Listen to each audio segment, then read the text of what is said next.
Yeah, I agree pretty much with everything said. Super important. You gotta, watch the classics, learn as much as you can from them, read everything you can, and then, you gotta put your spin on it and bring your voice to it. And the more you know about the originals, I think the more you can subvert any of the cliches and come up with something new and putting your kind of touch to it. And then I think you want to make it just as realistic as possible. Do the research, but I think the other most important thing is to, like, if you're a writer or if you're a director, like, make as many neo noirs as possible. Like, I know for my hand and anything I do, the first few ones I do aren't as good, and you get better the more neo noir stories you write, the more films you make, and you start to see what's working and what's not.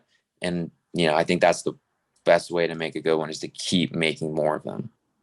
Touche, touche. Before we go any further, people, I just want to make an announcement.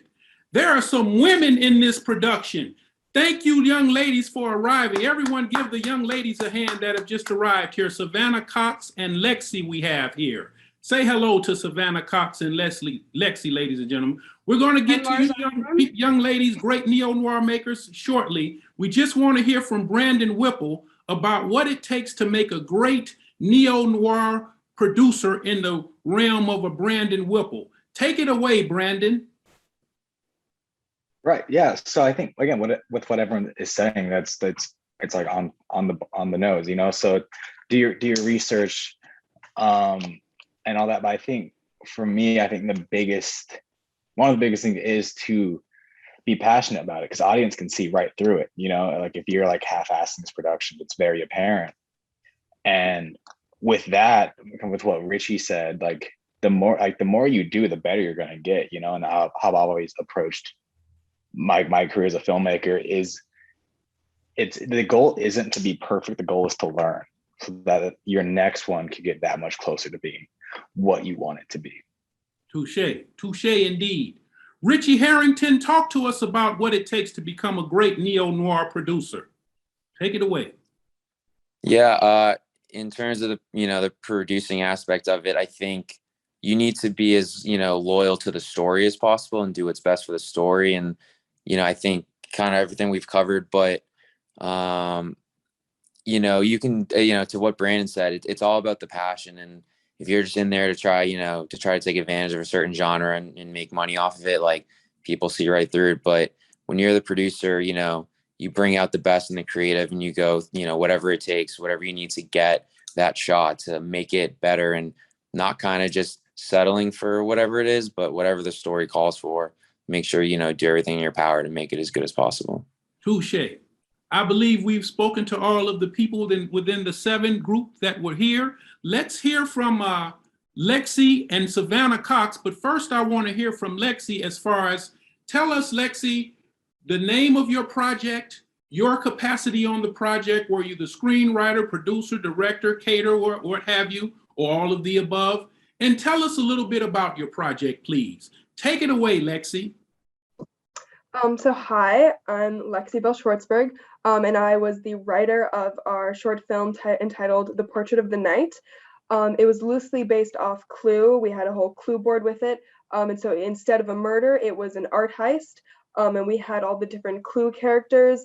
And actually the only bits of color we had in our black and white film was the different character colors. And it was basically a Clue-themed art heist in the style of neo-noir, so it took place in the early 20th century. Thank you very much. Everybody gets a kind of a question that knocks them off their block and hits them in the spot, whatever all of that means. Lexi, here's your question. How do we make, I know what my question is. Does the neo-noir writer have an obligation, with all of the crap that's going on in the world, to tell some type of story about the times? Do they have to talk about equality or peace or violence, or, there's a thing going on with this quarantine where everybody's wearing a mask? Do you have an obligation with your film to say something about the political, moral, social climate of the world, or should you just make a damn good film? What is the obligation of the producer of neo-noir, or is there any? Well, One of the objectives is to learn, and of course you want to make a damn good film. But I think there is some kind of responsibility to reflect on the times. In ours, we had our kind of ending was that the perpetrator of the crime came from an unexpected avenue. So it shows to always, look beneath the surface and not necessarily blame it on who you think would be at fault for things. Touche, indeed. Savannah Cox is one of our great neo-noir producers, and she's going to share with us who she is, what the project's about, and her capacity in the project. But before we get that, Savannah, I want to ask you a question that's a little similar to the one I asked Billy, which is, how do you write a great male character without the males going, hey, you don't know what you're doing, young lady. You don't speak for us males. What is it that you can do to make authentic male characters, or do you just kick them out and just have an all-female cast? Talk to us about how to make an authentic character that you may or may not be. I'm not going to say if you're a man or not. We all are one here tonight. But what is it do you think it takes to write characters that are not necessarily yourself? Well, so what we did, I'm also the editor for the project that I did with Lexi, and this is Mars. She is the director, and so we took it from, this is all of us are on the same project here. You're together? Okay. Yeah. That explains it. Okay, go ahead. Yeah. So, but we did it based on the Clue characters, and we added in the butler. Okay. And so he was more of an interesting character where he was mysterious. You never saw his face. He wore white gloves, so you never really had the tactile, what his body looks like in any way, shape, or form, just his shoes kind of thing. And so we really took upon the different Clue characters. So we had the awkward plum kind of character, and we had the Colonel Mustard. So he's going to be more of imperialist minded, and sharp in his clothes and everything is very has to be a certain way, more like OCD, if you will, about things. And so do you want to answer the same question? Yeah, so the difference between writing men and women is pretty not very apparent. Men and women don't interact with each other extremely differently. How do I say this? Equality. Writing a man is just as easy as writing a woman because they're really not that different. Maybe they have a little bit of differences in the way they speak, but it's more about the character and less about the gender. Mm-hmm. We have the archetypes like Savannah mentioned, right. And we took those we took those as inspirations from the original Clue game and movies. And those character archetypes led into the way that they speak regardless of their gender. Mm-hmm. Great. And just for the record, tell us just briefly a summary of what your project and the name of it. Our project is called Portrait of the Night. As Lexi said, it is based on Clue, but we twisted the story to make it take place in an art gallery and a theater, which is a center for the arts. And instead of a murder, it's art theft. Mm-hmm. I see. Now, Savannah Cox, where can we find you, and what is the next project you're working on, and any other added thing you'd like to say in closing? All right, so you can find me on Vimeo at the Savannah Cox Pictures. The next thing I'm working on, I'm actually doing with Mars. We're doing a music video for in the Orlando area. We're based in Orlando, not LA, but I'm going over there soon, so I'll catch you guys later. But yeah, so we're working on a music video. It's a country song, and it's about the differences in a couple between astrology and alcohol and drinking and mixology, and so how those two cultures just are clashing all the time. Absolutely. If I had $1 every time I heard that. Now we can hear from Lexi. Lexi, would you like to share with us, is that the project you're working on, and how can we reach you as well? I'm actually working on some different projects. I have a novel in the works.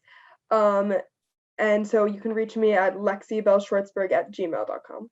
All right. Billy Duffy. Let's hear from Billy Duffy, ladies and gentlemen. Take it away, Billy. I can't hear you, Billy. Never do that. Now I can we- be reached at Virginia Austin. Be reached at virginiaaustin.com. And the next project is another screenplay called Who Let the Wallflowers Out. Thank you very much, Billy. Moving on now to the great Daniel Corey, ladies and gentlemen. Hey there. So my website is dangercat.com. That's Danger K-A-T-T. That's my company. I've published comics through and such. You can find me on Instagram at the Danger Cat, and then I have a special photography project which is ongoing that I've been working on for the last year and a half, almost 2 years, called Map of the World. You can find that on Instagram at Danger Cat World. It's called Danger Cat World. Thank you very much. Lior Zenati, speak to us, please. So you can find me at my email, liorzanati1@yahoo.com. And currently I'm working on another television pilot, but this one's going to be a limited series. Touche. Thank you very much. And let's move on to who hasn't spoken as of yet. Let's see. Did we hear from Richie Harrington? Okay. Not yet. So you can reach me on Instagram at Richie Harrington Films, or you can go to my website, richieharringtonfilms.com. That has all my contact info and links and info of all my other projects. Right now, I'm currently developing the feature script that the short, The Men in White. So working on the feature right now, and then early next year, probably in January, February, we're shooting another short called Used Up, and it's about an aspiring musician on the outskirts of Nevada who moonlights as a prostitute, and he meets his kind of like musical idol, and she's there to kill herself, to drink herself to death. So it's kind of a gender flip of Leaving Las Vegas. Prostitutes and drinking yourself to get death. There's nothing more neo-noir than that. We're going to move on to Brandon Whipple, ladies and gentlemen. Tell us a little bit, Brandon, about where we can find you and your latest project to be. Awesome. So yeah, you can find me on someduproductions.com. It's the company I work for, or on Instagram at whipple.mov. The current production I'm working on now is my third feature film titled The Beast Within, which we're approaching as like a more modern Dr. Jekyll, Mr. Hyde. Touche, touche. Ladies and gentlemen, this is where the fun part starts. Everybody else that was ready to leave has left already. So now we're going to play a little game called Guess That Film Noir. Are there any very strong film noir enthusiasts here? Raise your hand. Do you have your hand up, Daniel Corey? Okay, Daniel Corey's got his hand up. Yes. Let me scroll and see if anybody else has their hand up. Any other film noir enthusiasts? Okay, we better stick with that. Oh, Richie Harrington stepping up on the scene. All right. All right. Is there any other people? Okay, we'll go with these two guys. Let's go with Richie Harrington first, Richie. Richie, this is going to be a pretty simple one, or maybe not so simple. Within 10 seconds, well, let me first of all tell you what the prize is. 500 cents to Del Taco, ladies and gentlemen. 500 cents to Del Taco, a gift certificate. If you can tell me, Richie Harrington, 3 LA film noir films in 10 seconds, and the clock starts now. Sunset Boulevard, like all time, or did you say neo noir? Like Heat, we did LA Confidential. Feet, no. You got to give me 3 film noir films. Sunset Boulevard's one.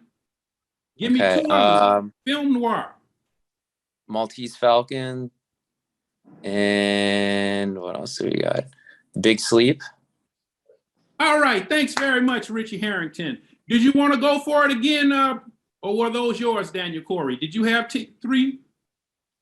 Yeah, we've named a lot, but Okay. I could probably come up with a few more. Let's see. And the clock starts now.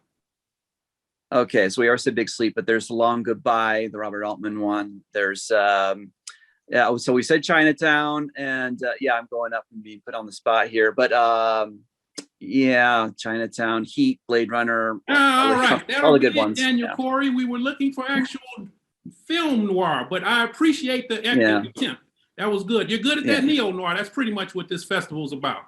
Now we're going to make a closing remark, ladies and gentlemen, and this is going to be a bit different and a bit more abstract here, but it's in the neo-noir vein, trust me.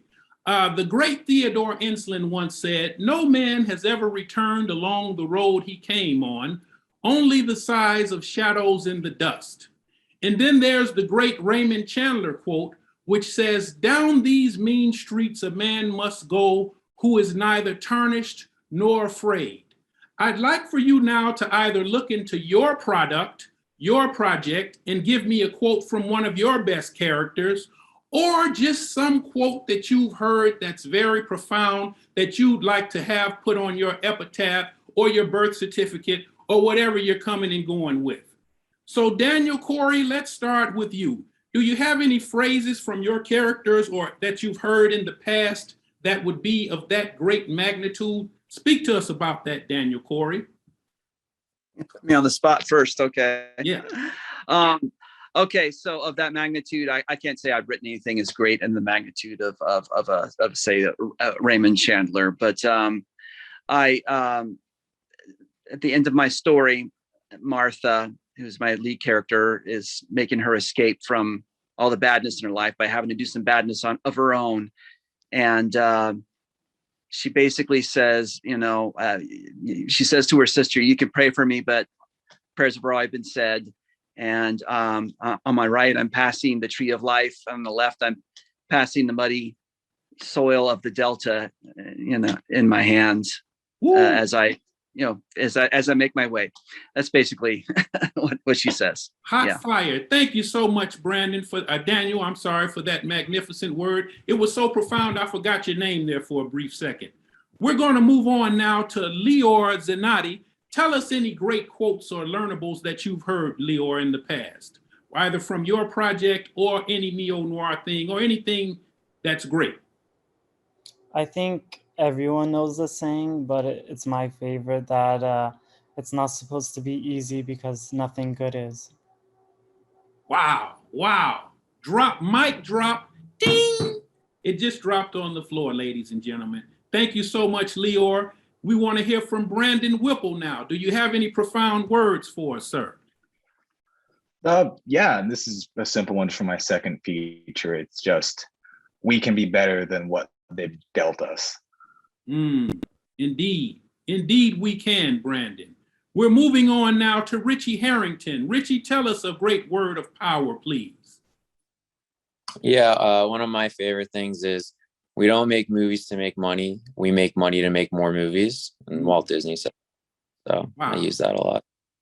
And if anybody's neo-noir, it's Disney. I agree with that on Billy, talk to us now. Take us home, Billy.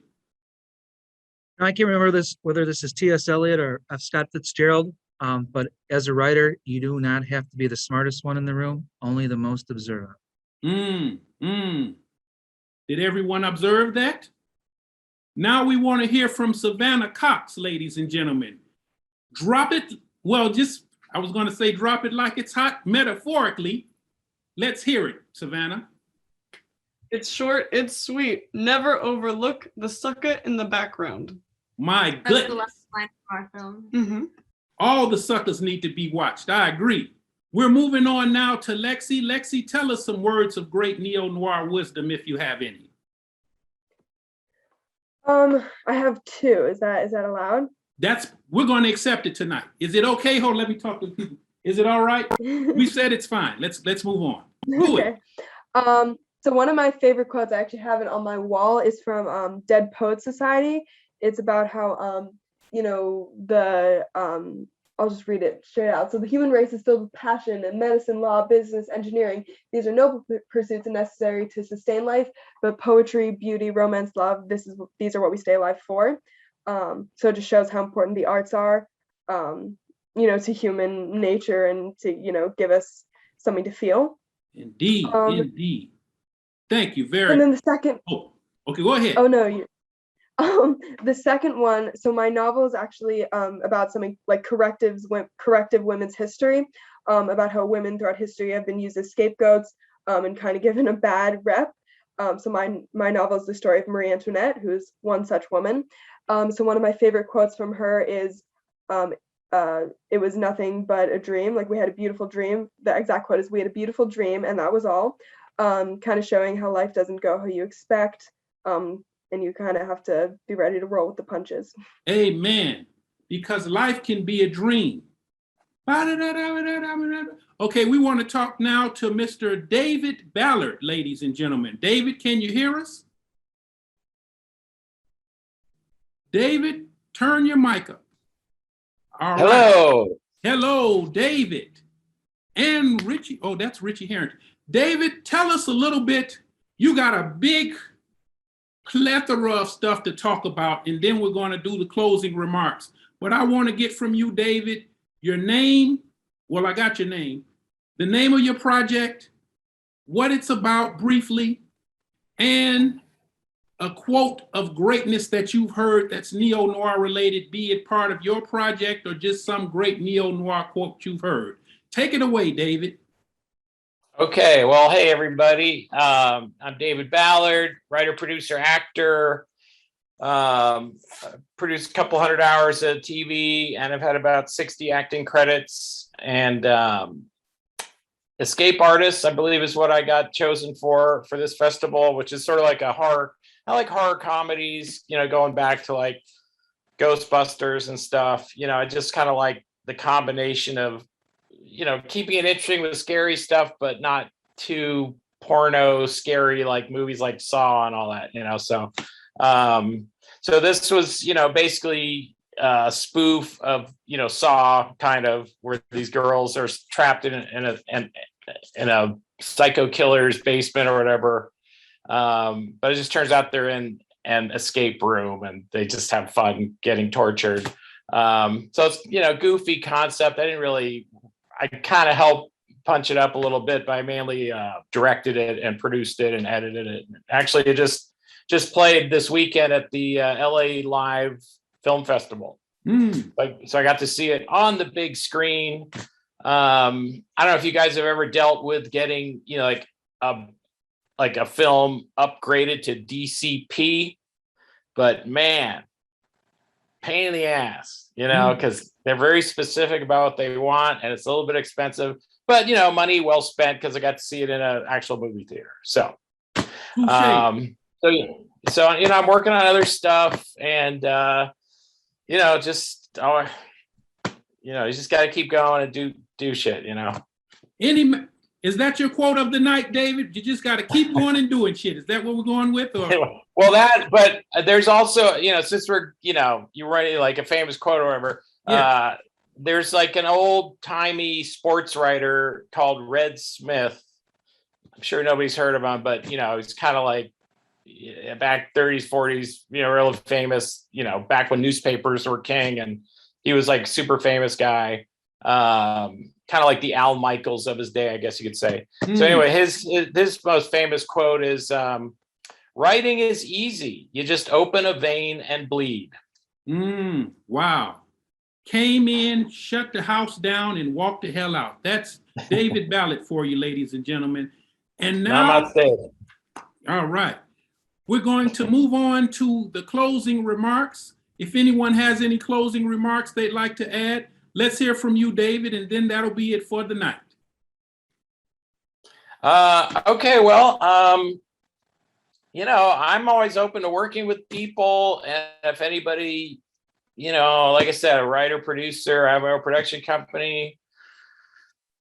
If anybody wants to shoot me something and get my opinion on it or work with me on it, I'm, you know, more than happy to help. I like to be of service. Where can we reach you, David? How can we get in touch with you?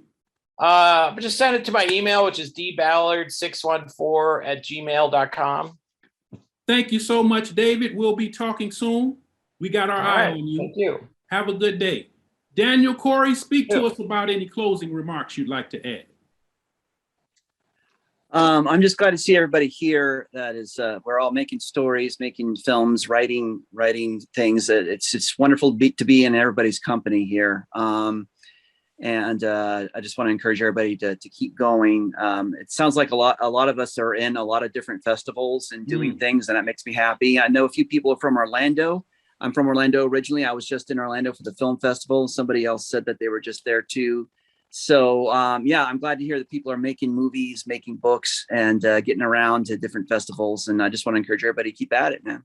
Thank you so much, Daniel. You'll be hearing from me soon. Brandon Great, thank Whipple, you. talk to us with any closing remarks you may have. Yeah, I guess similar vein. This has been great to see so many passionate and dedicated filmmakers. It's very it's just nice that there's other people out in the world who are working on stuff like this, and I don't know, because it could feel very damning and lonely at some point. So knowing there's others out there, it's very nice. So I'm very excited for all your guys' projects and productions and everything, and very excited to see them. So yeah. Take it away, Billy Duffy. Let's hear from you. I just want to say thank you for the nomination and for holding this festival as an avenue for all of us to enter our work in. So thank you very, very much. You're welcome. We've heard from Richie Harrington. Have we heard from Richie Harrington? What did we just hear from Richie Harrington?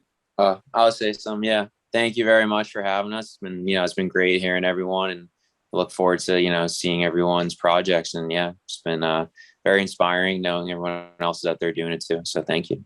Absolutely. Moving on now to Savannah Cox. Let's hear from you, Savannah. Take it away.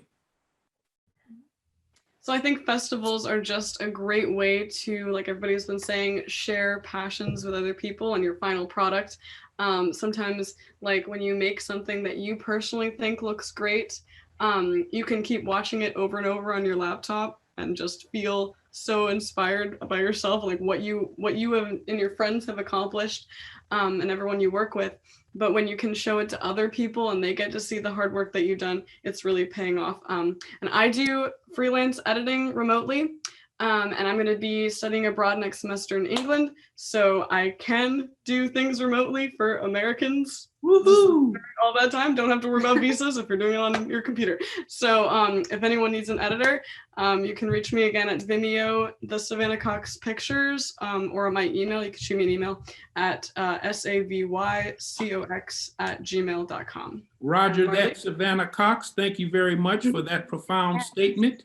Let's hear now from Lexi as far as whatever the question was I just asked you. Yes.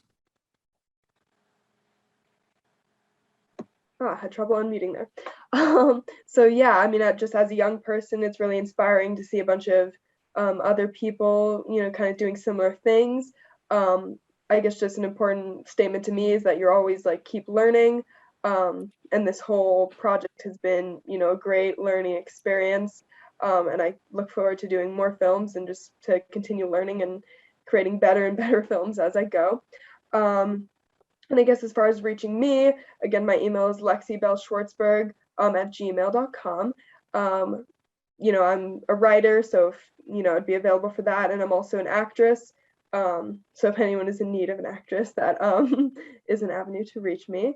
And just thank you for this opportunity to, I guess, hear from other filmmakers. It's very inspiring. Indeed, indeed. Have we heard from Lior Zanotti yet? Lior? Yeah, sorry, the Wi-Fi was lagging. No worries. Just thank you for the festival, for having me and everyone here, and it was great to hear about all your projects, and I can't wait to see them. Roger that, Lior. Have we heard from everybody? If I haven't heard from you and you haven't been heard, speak up or forever hold. Can I make one? Yes. Can Go I just ahead, make one, David Ballard.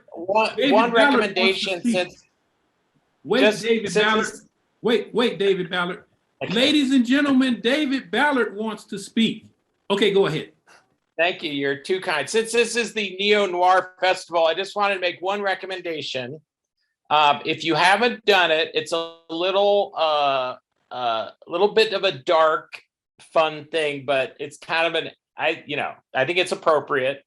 If you haven't done it, go to the Biltmore Hotel, downtown LA. Yes. And have a Black Dahlia cocktail, because that is where the Black Dahlia lady, the poor unfortunate lady, got murdered. That was the last. She got dropped off by a taxi there, and that was the last they ever saw of her. And they have a whole thing there. and they have the cocktail, and it's a whole thing that, you know, you should, it's a kind of a, you know, if you're into this kind of genre, you got to do it. Absolutely. I highly recommend that. I haven't done that one, but I have been to the Citadel and the Edison. And let me tell you, David, they are the bee's knees. We're going Okay. to move on now. If you all have any suggestions, you can also email me or email my staff at lenef@rocketmail.com. But you all will be hearing from me rather shortly about, I know who some of the winners are going to be for this contest. I know people involved in it. So I'll be talking to you about that shortly. In the meantime, everyone, keep writing neo-noir and have a happy noir year. Bye-bye. Yeah. Bye. Thank you. See what you did there. Thank you. Bye-bye. Thank you. Bye. Bye-bye. Good job, everybody.